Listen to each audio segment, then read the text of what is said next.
안녕하세요, 여러분. 즐거운 음악 수업이 돌아왔어요. 주결을 확인해보니 모두 다 왔네요. 자, 그렇다면 먼저 지난 시간 복습하면서 수업 시작해보도록 할게요. 이 악기는 무엇인가요? 네, 맞았어요. 박이라는 악기이고 박달나무 6개를 연결하여 만든 악기로 주로 음악의 시작과 끝에 쓰였어요. 자, 그렇다면 이 악기는 무엇일까요? 네, 맞았어요. 축이라는 악기이고 고려 예종 때 들어온 악기로 마치 절구지를 하듯이 소리내는 악기였어요. 그렇다면 마지막으로 이 악기는 무엇일까요? 네, 맞았어요. 어라는 악기이고 축과 함께 들어왔으며 호랑이 등을 이렇게 나무로 만든 호랑이 등을 긁어서 소리내는 악기였어요. 네, 여러분 모두 잘 기억하고 있네요. 오늘은 이렇게 다양한 국악기를 사용한 음악에 대해 알아볼 건데 수업을 시작하기 전에 여러분 혹시 종묘에 가본 적 있나요? 가본 친구도 있고 안 가본 친구도 있는 것 같아요. 종묘는 충과 효의 나라인 조선의 유교 정신이 집약된 곳이에요.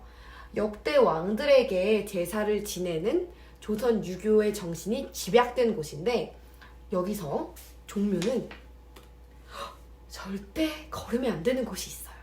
절대 걸으면 안 되는 길이 있어요. 어디일까요? 잘 모르겠다고요?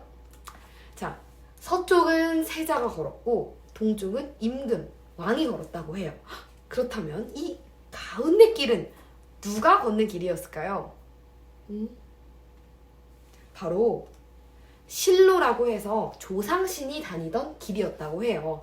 이렇게 표지판까지 있을 정도로 이곳을 가운데 길은 조선의 홀령들이 다니는 실로입니다.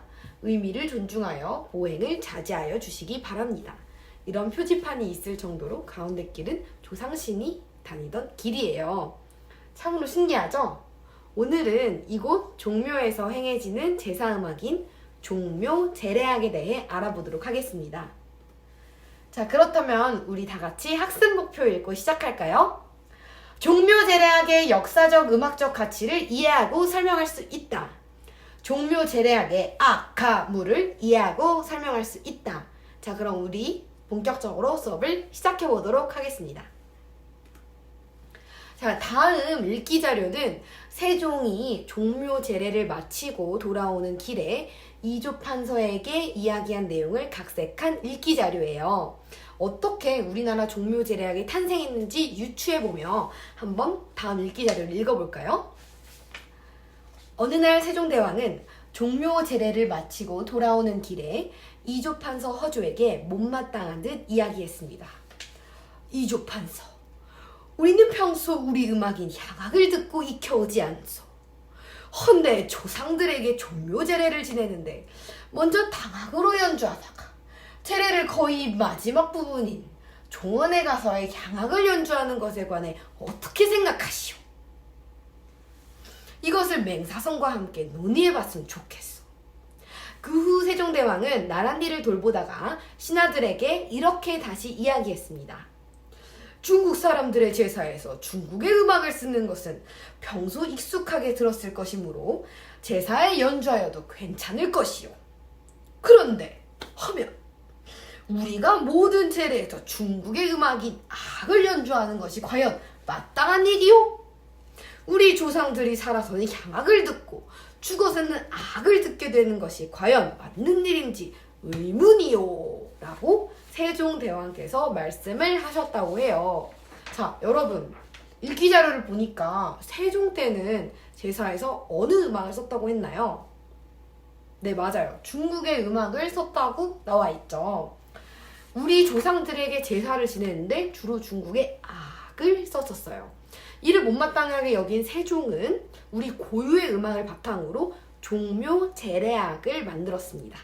그러나 세종 때는 이제 신하들의 반대로 주로 대신들을 맞이하는 회례악으로만 쓰였고 종묘 제례악으로 채택되지는 못했다고 해요. 하지만 세종의 아들인 세조 때 가서야 종묘 제례악의 가사와 내용의 뜻을 살려서 보태평과 정대업이라는 곡을 종묘 제례악으로 채택하였다고 합니다.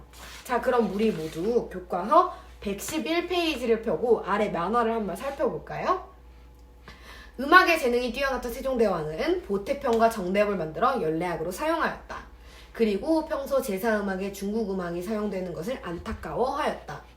우리 조상의 제사에는 우리 음악이 필요해. 근데 이제 세조예요. 아버님께는 말씀하셨지. 조상님께 제사를 드릴 때는 우리 음악을 함께 들려드려야 된다고. 그래서 세조가 보태평과 정대업을 제례음악으로 채택하였다고 합니다. 보태평과 정대업이 무엇이냐고요? 그것은 이제 자세하게 알아보도록 하겠습니다. 자, 이처럼 세종이 만들고 세조가 제례음악으로 채택하여 지금까지 종묘 제례악이 전승되고 있습니다. 자, 그래서 정확히 무엇인지 교과서 111페이지 맨 위에 이 정의를 한번 다 같이 읽어볼까요? 종묘 제례악은 조선시대 역대 왕과 왕비의 신의를 모셔놓은 종묘에서 제사를 지낼 때 연주하는 가, 무, 악이 어우러진 종합 예술이다. 우리나라 국가무형문화재 제1호로 지정하여 이를 보존 전승하고 있으며 2001년에는 유네스코 인류 무형문화유산으로 선정되었다. 자, 이처럼 우리나라에서도 인정받고 세계 속에서도 인정받는 이 종묘 제례악을 우리 오늘 자세하게 파헤쳐보도록 하겠습니다. 자, 그래서 여기서 잠깐 가, 무, 악 혹시 이게 무엇인지 아세요, 여러분? 네, 맞아요. 이 노래, 춤, 음악을 뜻하죠. 노래, 춤, 음악.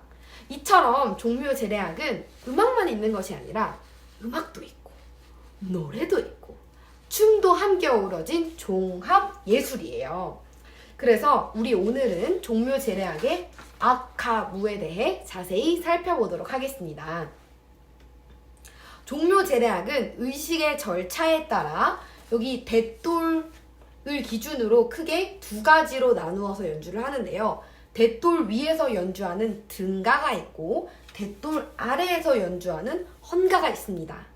등가는 하늘을 뜻하고 헌가는 땅을 뜻합니다.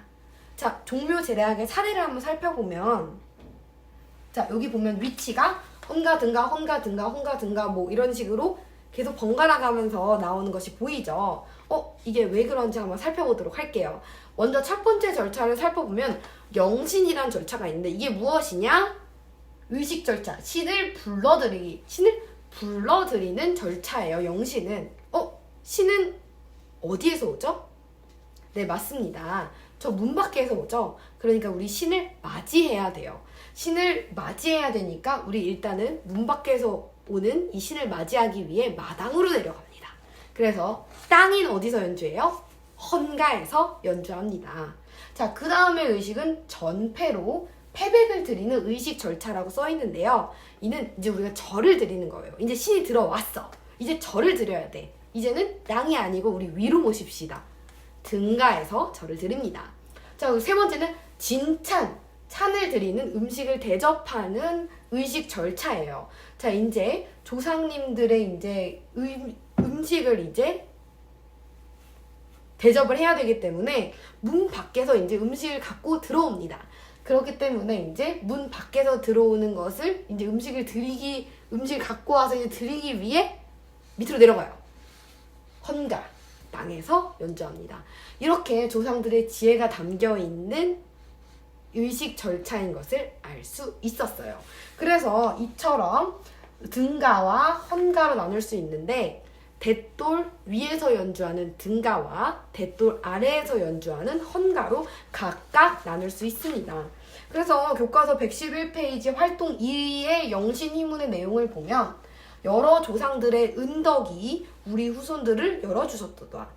그 모습과 목소리가 보이고 들리는 듯하네. 이처럼 신을 불러들인 절차죠.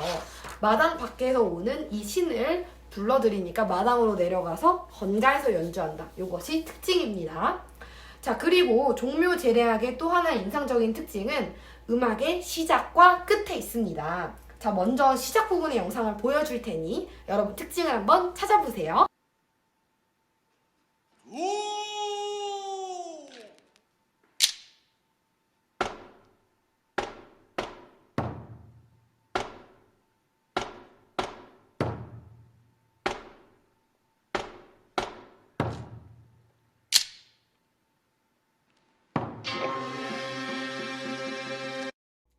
네, 시작 부분 영상 잘 보셨나요?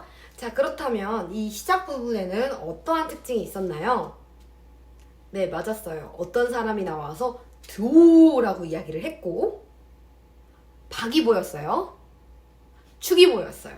오, 여러분 아주 잘 감상했는데요. 자, 여러분 먼저 어떤 사람이 나와서 듀오라고 이야기를 하고 박을 연주하죠. 자, 이분을 집박이라고 하고 음악과 시작의 끝을 알리며 그리고 연주의 총괄을 담당하는 분이에요. 서양음악 오케스트라에서 지휘자와 같은 역할을 한다고 볼 수 있습니다. 그리고 무슨 악기가 나왔죠? 축이 나왔죠. 이 축은 동쪽을 의미하는 푸른색을 칠한 축인데요. 자, 왜 동쪽을 의미하는 푸른색을 칠했을까요? 해는 어디서 떠요? 동쪽에서 떠요. 음악은 동쪽에서 시작하는 푸른색을 칠해서 시작을 알려요. 이처럼 조상의 지혜가 들어있는 색깔입니다. 그래서 동쪽을 의미하는 푸른색을 칠한 축으로 음악의 시작을 알리는 거예요. 자, 그렇다면 이번에는 우리 종묘제례악의 끝부분 영상을 우리 한번 보면서 특징을 찾아보도록 하겠습니다.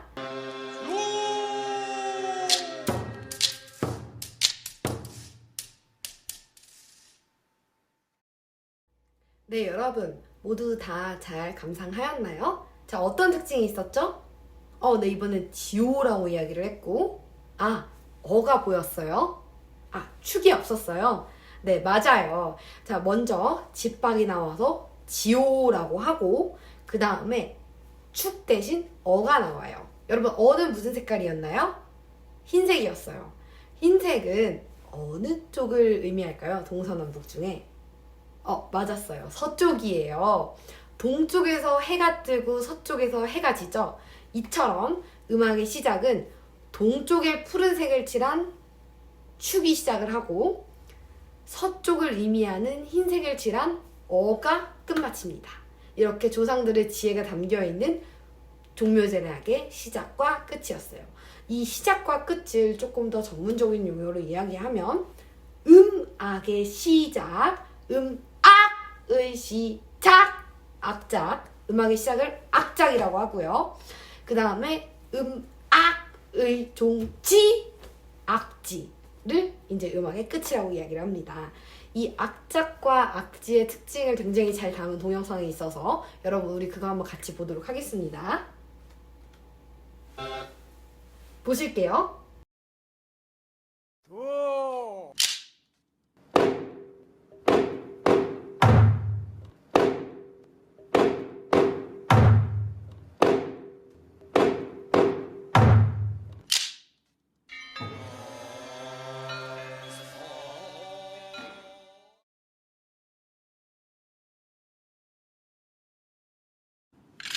지오.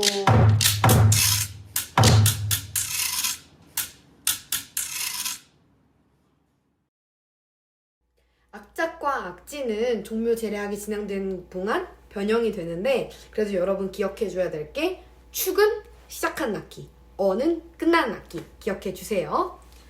종묘제례악의 노래는 악장이라고 하며 조선시대 역대 왕을 공경하는 마음을 담은 노래를 부릅니다.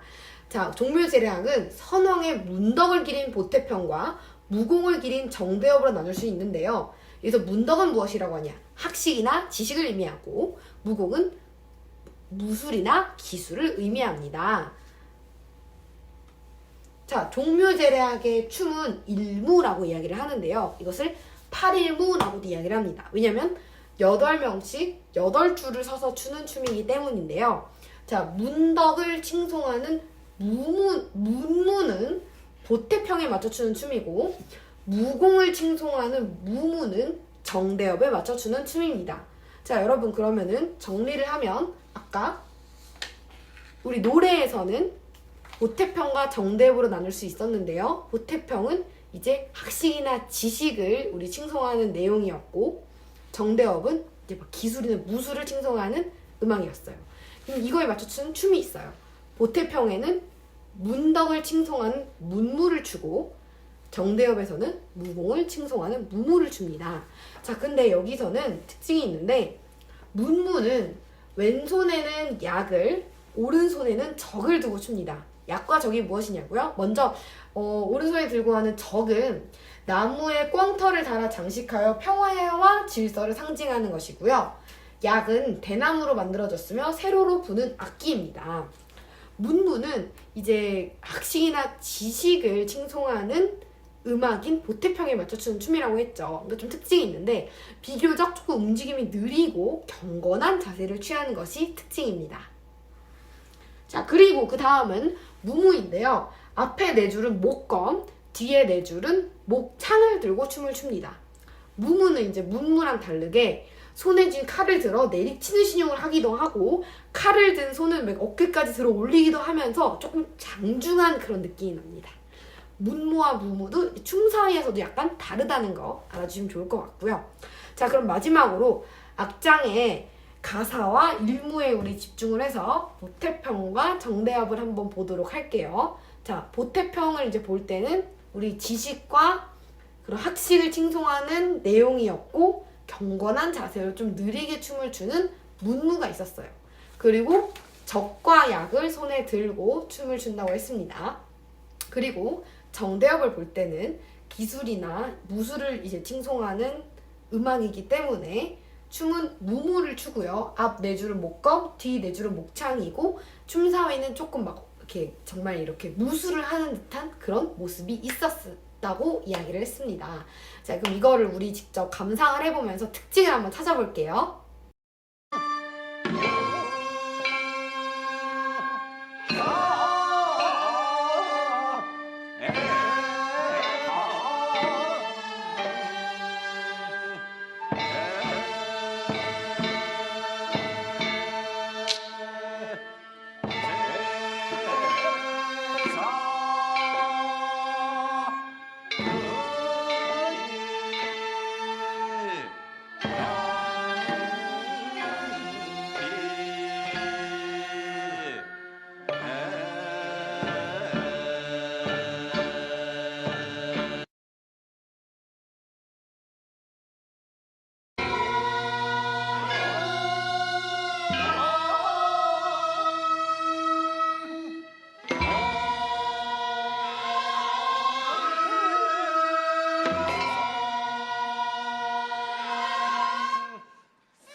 네, 보태평과 정대협 잘 감상하셨나요?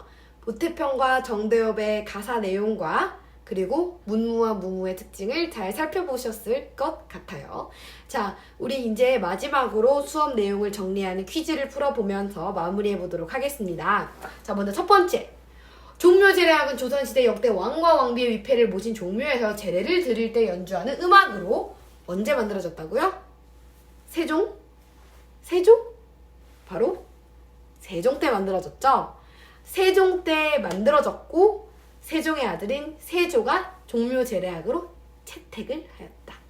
자, 그 다음 종묘제례악은 의식의 절차에 따라 사용되는 음악이 다른데 대돌 위인 등가와 대돌 아래인 헌가로 나뉘었죠. 등가는 하늘, 헌가는 땅을 의미하는데, 자, 우리 이 종묘제례악 첫 번째 의식인 영신, 신을 불러드리는 것은 신 어디서 오죠? 문 밖에서 옵니다. 우리 마당으로 내려갈까요? 그럼 어디예요? 헌가에서 연주. 이렇게 조상들의 지혜가 담겨있다고 했어요. 자, 다음 종묘제례악의 악장에 포함되는 악기는 악장이 무엇이죠? 의, 시작. 악장, 음악의 시작. 해는 어디서 떠요? 동쪽에서 떠요. 그러니까 동쪽에 푸른색을 칠한 축. 어는 서쪽에서 지는 해, 서쪽을 칠한 흰색의 호랑이. 음악이 끝날 때 악의 종지, 악지에서 사용되는 것이 어였고요. 자, 그 다음에 종묘제례악의 노래는 악장이라고 하며 조선시대 역대 왕에 대한 공경하는 마음이 담겨있는 노래이다. 그렇다면 종묘제례악에서 무공을 칭송하는 노래는 보태평? 정대협? 네, 맞아요. 정대협이었죠. 자, 그렇다면 문제. 정대협에서 추는 춤은 무. 자, 그렇다면 이제 그림을 봅시다. 자, 다음 사진은 어느 악장에 맞춰 추는 춤인가? 자, 여기 들고 있는 걸 보세요. 뭐예요? 약과적 들고 있죠. 약과적은 맞아요, 문무였어요. 그럼 문무는 어떤 음악에 맞춰 추는 춤이에요? 보태평에 맞춰 추는 춤이에요. 그럼 여기서 정대업에 맞춰 추는 춤인 무무는 뭘 들고 췄죠? 목검과 목창을 들고 쳤죠. 아, 여러분 이제 정말 잘 기억할 것 같아요. 자, 그래서 우리 오늘은 이렇게 종묘 제례악에 대해 알아보았고요. 우리 조상님들께서 우리 고유의 음악으로 제례악을 만들기 위해 얼마나 노력을 하셨고, 또 이런 음악을 만들어 주셨기에 우리 지금까지 무형문화재로도 내려오고 유네스코 세계유산으로도 선정되어서 지금까지도 가치를 인정받고 있어요. 우리 다음 시간에는 문묘 제례악에 대해 알아보도록 하겠습니다. 자, 여러분 수업 듣느라 너무너무 수고했고요. 그럼 우리 다음 시간에 만나요. 안녕!